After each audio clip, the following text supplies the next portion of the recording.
विनायक राऊत यांच्या संदर्भात प्रश्न विचारताच उद्धव ठाकरे निघून गेले आणि परत आले। प्रेस कॉन्फरन्स मध्ये 3 लोक नेहमी असायची, 2 खासदार तुमचे आणि माझे। ठीक आहे, आता मला असं वाटतं की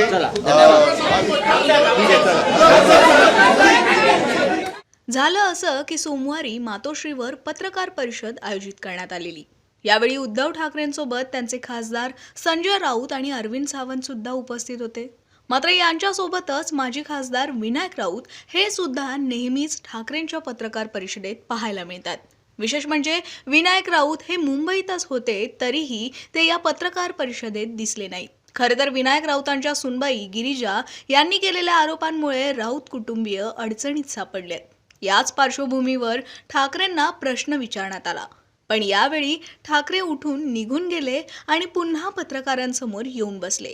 नेमकं काय घडलं पाहूया। आपल्या माध्यमातून हात जोडून विनंती करतोय की वांगचूकजी आपल्यासारखी माणसं आम्हाला हवी आहेत, देशाला पाहिजे आहेत। हे सरकार असंवेदनशील आहे। आपल्यासारखे लोक राहिली काय न राहिली काय सरकारला काही फरक पडत नाही, पण आपल्या बुद्धिमत्तेचा देशाला आपल्या बुद्धिमत्तेची देशाला गरज आहे। कृपा करून उपोषण सोडा, आम्ही सगळे किंवा आपण सगळे एकत्र मिळून या देशाला सांभाळू।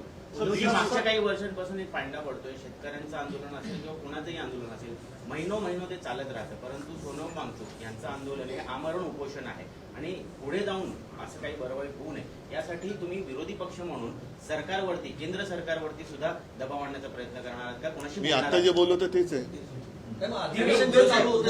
संजय राऊत 20 तारखेला पार्लमेंटच्या पहिल्याच दिवशीचा विषय पार्लमेंटला घेतला। आज पार्लमेंट सुरू होतंय। 20 तारखेला आमचे खासदार तर या विषयावरती दणानून सोडतीलच, संसद दणानून सोडतील। पण त्यावेळेला राहुलजींना सुद्धा मी विनंती करतोय, सर्व पक्षाच्या खासदारांना सांगतोय, अगदी भारतीय जनता पक्षाच्या खासदारांना सांगतोय की तुमच्यात जर माणुसकीचा एखादा अंश शिल्लक असेल तर ह्या आंदोलनात सहभागी व्हा।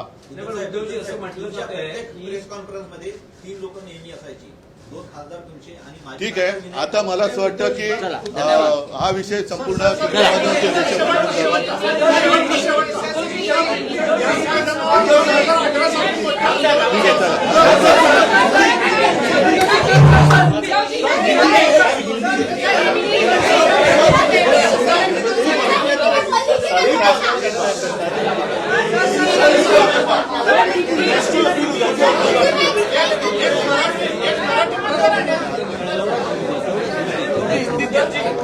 पिछले कुछ दिनों से आप देख रहे हो एक विषय पर आंदोलन चल रहा है, लेकिन मुझे नहीं लगता सारे लोगों ने उसके ऊपर कुछ ध्यान दिया है।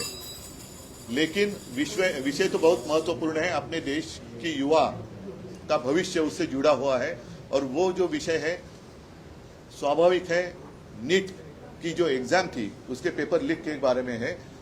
अभिजीत डिपके जो अमेरिका में रहते थे, अपनी पढ़ाई के लिए गए थे, उन्होंने वहां से आवाज उठाई, लेकिन हमारे देश में से किसी ने आवाज उठाई नहीं थी।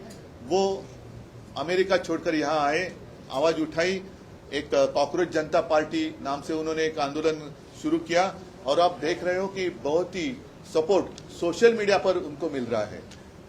आज मैं आपके साथ इसलिए बात कर रहा हूं क्योंकि पिछले 15 दिनों से सोनम वांगचुक जी वहां अनशन पर बैठे हुए हैं। दिन ब दिन उनकी तबीयत है वो कमजोर होती चली जा रही है। मैंने प्रयत्न किया, 4 दिन पहले अरविंद सावंत जी को मैंने वहां उनको मिलने के लिए भेजा था और तब मैं स्वयं उनके साथ मैंने फोन पर बात की थी, विनती की थी कि सोनम जी आप जैसे लोगों की हमें और देश को जरूरत है, कृपा कर अनशन छोड़ो। लेकिन मानने के लिए तैयार नहीं। सरकार तो कुछ परवाह नहीं है, ना ही उनके साथ बात करने की कोशिश कर रही है। आपके जो सांसद हैं, तीनों सांसद वो इस प्रोटेस्ट का हिस्सा बने। मेरे सांसद ही नहीं, मैं सारे सांसद जितने कितने 550 सबको मैं, और राज्यसभा के सबको मैं ये सवाल पूछ रहा हूं या रिक्वेस्ट कर रहा हूं। रिक्वेस्ट शब्द जरा अच्छा है कि अगर आप में जरा भी इंसानियत बाकी रही हो तो आप इस आंदोलन का समर्थन करें।